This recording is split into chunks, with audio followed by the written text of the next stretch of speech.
Welcome. I am Jamie Dallas. I am an affiliate broker with Benchmark Realty here in Middle Tennessee, near Nashville. And today is sort of intro day. If you don't know who I am, this is the video for you. I'm going to share a little bit about where I'm from, my background in real estate, and just really kind of give you an overall snapshot of who I am as a person. So I was born up near Seattle, Washington, and not going to tell you what year, but I spent most of my life in the Portland, Oregon area, and it's where I started in real estate. And unlike most agents, I did not specifically choose this industry. I got a job as he was a principal broker and owner in a suburb of Portland, Oregon. And I was his personal assistant. I was 21 years old. I was also bartending at a country bar at the time, or now I was cocktailing. I don't think they let the girls bartend back then. It was just the boys they wanted behind the bar. But anyways, so I got into real estate that way. And it was a long time ago. It was about 94, 95. And back then, we had a catalog of listings, like a book that would come every week. And we would all kind of be like, who has the book? Who has the book? And look through the book. And, the listings would have like these little black and white pictures with a little bit of description. And if you had the big listing, then you would do you'd spring for the big color picture.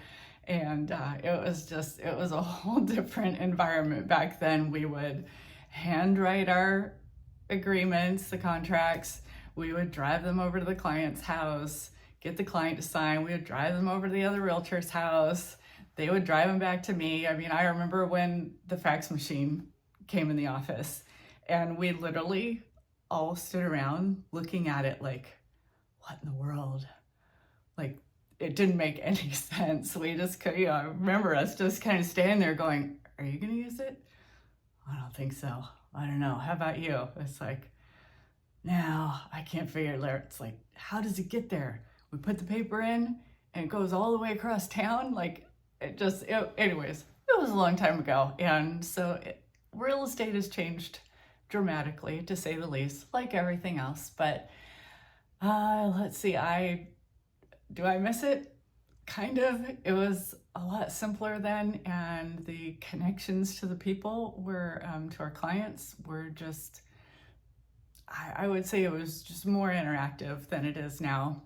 Again, so many things, but I enjoy the technology part of it. I'm getting better at it. So the YouTube channel is brand new to me. So welcome and thank you for your patience. And anyways, so I worked in Portland, Oregon and Southwest Washington markets for many years, and then moved to Coeur d'Alene, Idaho. If you don't know where that is, that's North Idaho, up near the Canadian border, and was there for many years, worked Montana's market as well. And then I got tired of the snow. It was beautiful. I miss my friends in Idaho, Montana, and Oregon and Washington. And I've made a lot of really great connections and have friends that were like family. And I really miss the people, but the heavy snow and all the time it took to move it, and just selling real estate back then. I remember I would take snowshoes out to go, I did some big properties, some ranch type properties. And when you had those, you go out and you check where the property markers are, 100 acres. It takes a while. So I'd be out there on snowshoes, and I had an ATV and a pickup truck, and I'd drive out, and the ATV I had, it would go up to about 18 inches of snow. So after that, you kind of needed a snowmobile, or what they call in the north, sleds. So and I didn't want to get one of those, not by myself. The ATV I could handle, ridden those for many years. I was married to a motocross racer, so learned a lot about riding in the mud and using four-wheel drives and doing all that stuff. So I did have my own ATV and my own big diesel truck, because I also had my own horse and goats and chickens and little farms. and it was really fun. Idaho was amazing. Montana is amazing. Like, if you haven't been out there, go out there and check it out. I mean, when they talk about God's country, that's God's country. Like, you feel like he's looking down on you up there on the mountains. So, I mean, after so many years of it, Idaho is just, it's rugged. Like, it really is. It was a rugged lifestyle, especially as a single.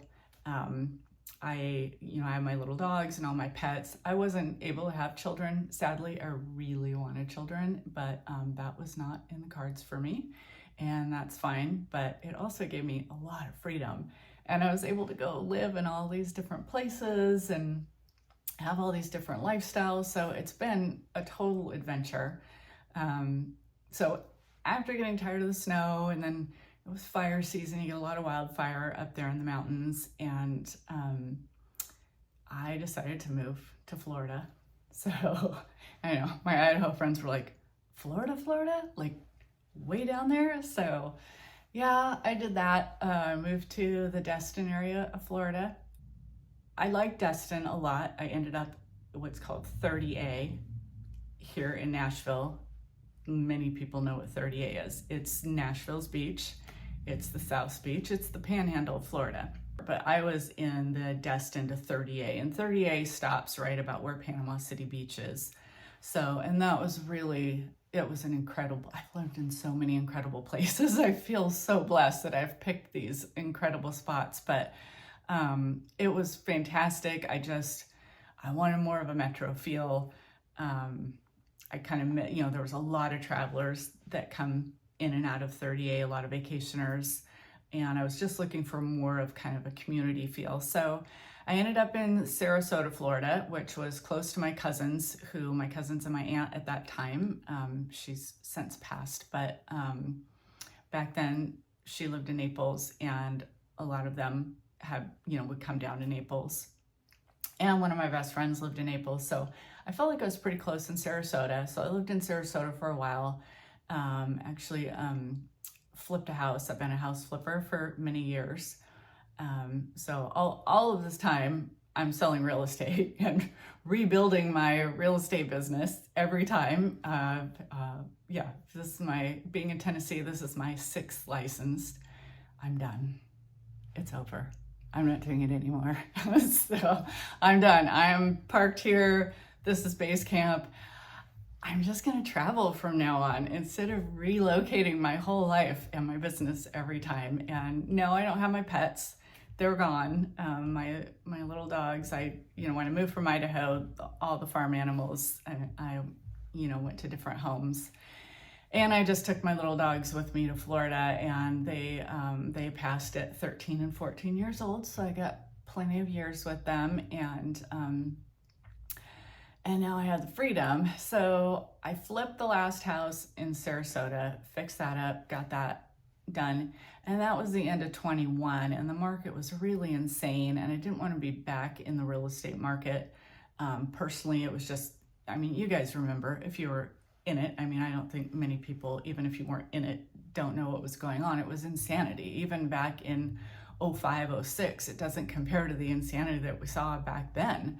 So I just wanted out of the market, and being a home flipper, I've flipped houses by myself for 20 plus years. And then I was part of a big flip team in Portland, Oregon with a contractor team and everything for a few years. I did that. So I've been flipping homes for a long time, and my kind of go-to was to be in an RV in between. Made it a lot easier than going from home to home, so I could kind of figure out what my next move was. And being that I had, so much flexibility and freedom, I could do that. So I'll do another video about RV life because it was awesome, and I love RV life, but I was done after a while. Like, it'd been 2 years. So anyways, get back to Sarasota. So I sold that house, got the RV, and then I'm in the RV, and I loved Sarasota. It was a really, really cool area. I just thought, well, I'll try Naples for a while since I have the RV, and I have my own brokerage in Florida. You know, I'm a broker and an owner, so I can move and sell real estate anywhere within Florida. I don't have to keep changing brokerages and all that. All I have to do is change the address with the state and make sure I'm compliant to all the rules. So that wasn't a big issue. You know, I was like, and Sarasota's market was good at the time, and I, you know, did work that market a little bit, and then I got down to Naples, and that market was more challenging to get set up in because, so anyways, I moved the RV down there and found a fantastic resort that I lived in. It was gated. We had our own golf course. We had, you know, 3 pools and 2 clubhouses and a ton of activities and amazing friends and people that lived there. But and then my cousins all had places there, and some of my other cousins have live over in the sort of Fort Lauderdale area. So I was really close to all of them, and my best friend, one of my best girlfriends, lives down there, and her husband. So that was, I mean, it was a lot of fun. But getting into real estate down there, I didn't realize that, I mean, all the markets I've been in, this is now my 8th market here in Nashville, all the markets I've been in were, you know, kind of the same thing, where you slow down in the holiday season and then it picks back up, and the rest of the year is pretty consistent. And in Naples, it's kind of dead most of the year except during season, and season is when all the snowbirds come. So they would come down, they start trickling down in October, really November starts to pick up, December's picking up even more, and by January it's full throttle snowbird season. And so really their market is January to March, and then you get a little bit in like that November, December, and that April-ish, and then it goes quiet again. It's starting to change as we had such a big influx into Florida, so that you know, it's starting to pick up where they're getting more full-timers. But it really, so I wasn't very established yet, and learning that this was going to be a very short market, so it's even harder to make money in. And at that time, I was starting to see that, there was a lot of us starting to see, but there are very few agents really talking about it, probably a year out, the impact we were going to see from the high insurance rates coming in Florida. And that mixed with the hurricanes was a big deciding factor for me to move to Tennessee. I also am, you know, getting into songwriting. I'm a songwriter kind of on the side. And so Nashville's been on my radar for quite a few years, but more as like a secondary market, more of like a second home area.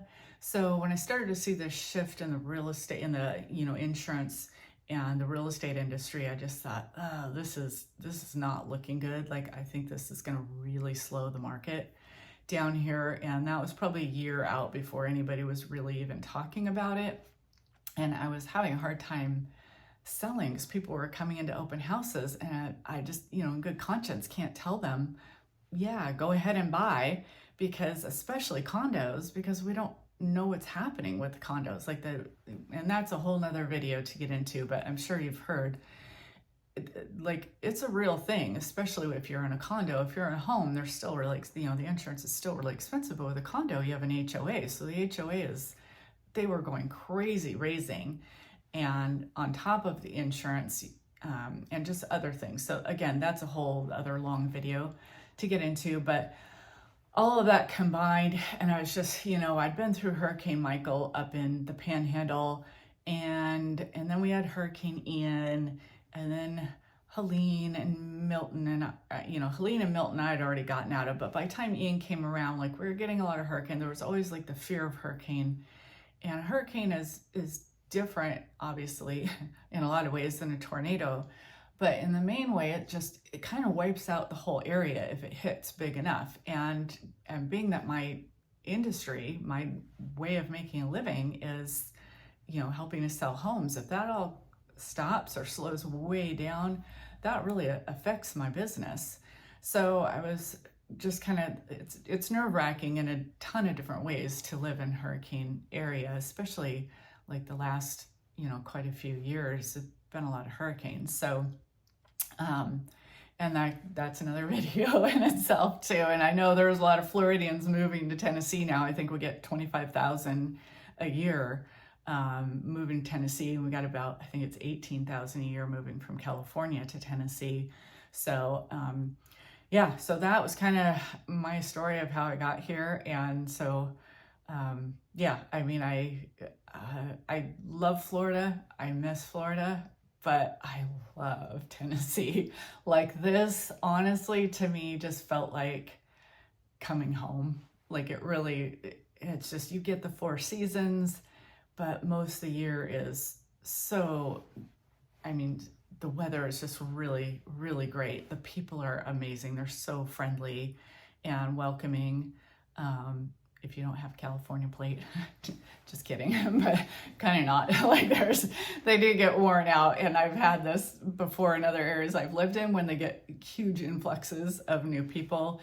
You know, it changes the dynamic a little bit, but it's awesome here. Like it's going to be awesome for a long time, I'm sure. I don't see, you know, the influx affecting sort of the real culture here, but it does change things. And I see people's, you know, I see the reality there for them, how things are changing. But overall, I mean, I love living here. Like this is definitely a place I could see myself long term. And it's the community feel I was looking for. You do get a lot of tourists here, especially in Nashville, but not like Florida. Just, I know, and I'm talking about different parts of Florida. Florida is huge. Like it's, you know, 22 million people live there. So there's, you know, plenty that live there full time. But just, I think the spots that I had chosen, I just kind of really wanted more of that, just that full timer. They live there, you know, like here I get to see the kids get on the bus and the dads are throwing the football in the street, and you know, like people just take a lot of pride in where they live and raise their families and run their businesses. And so that, and not that Florida doesn't have that, but that really was what I was looking for. And it feels like a perfect fit for me. So yeah, so now I am on my 6th state, my 8th market, and I've done every aspect of real estate that you can imagine. I mean, my background is very extensive, building, luxury. I mean, I grew up in country clubs, golfing and around that higher end clientele. But I love helping the first time home buyer as well. I love doing rural properties and ranch farmland type properties. Just have a lot of experience in every facet, really. So it's been a journey, and I'm excited for what Tennessee is bringing. So yeah, that is, I think I'll wrap it up here. And thanks you guys for listening. If you're still listening after all this time, I think that's about all I'll share right now, and I'll do some more videos. So stay tuned for those. And again, Jamie Dallas, affiliate broker with Benchmark Realty here in Middle Tennessee. I know I'm supposed to disclose that over and over so that I'm compliant. So if you guys see that, that's what that is. And my contact info will be below. I'm learning how to do this. So I know YouTubers will be like, here's my video. Like, I haven't figured that out yet. So be patient. I will get better at this, I promise. Okay, thanks guys. Have a great day. See you on the next one.